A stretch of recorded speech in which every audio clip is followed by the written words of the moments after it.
बैगा माटी के नाचारे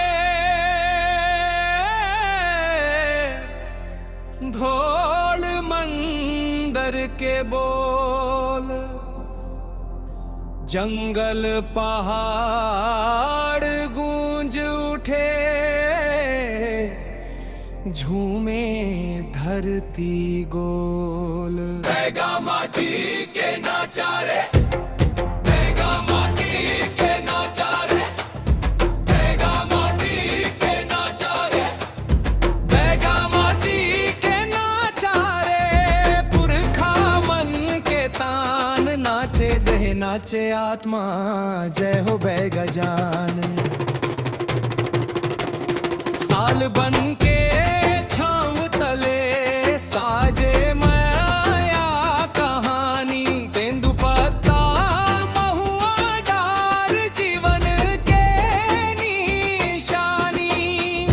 लाल पियर पहिरन मां चमके संस्कृति मान, धरती माता के गोदी मां फूटे गीत पहचान।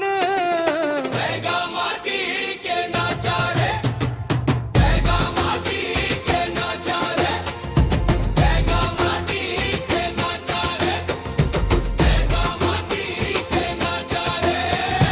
मंदर बाजे टुन टुन, पाव में घुंघरू छम, नर नारी संग नाच थे, माया बहे हरदम। पुरखा देव के आशीष, जंगल के अरमान, बैगा जीवन बैगा बोली, सच्चा है भगवान। बैगा माटी के नाचारे, बैगा माटी के नाचारे, बैगा माटी के नाचारे, बैगा माटी के नाचारे। ना धन दौलत ना दिखावा, सादा जीवन ऊंचा भाव, नाच गान मां बस गए है बैगा मन के हर एक चाव।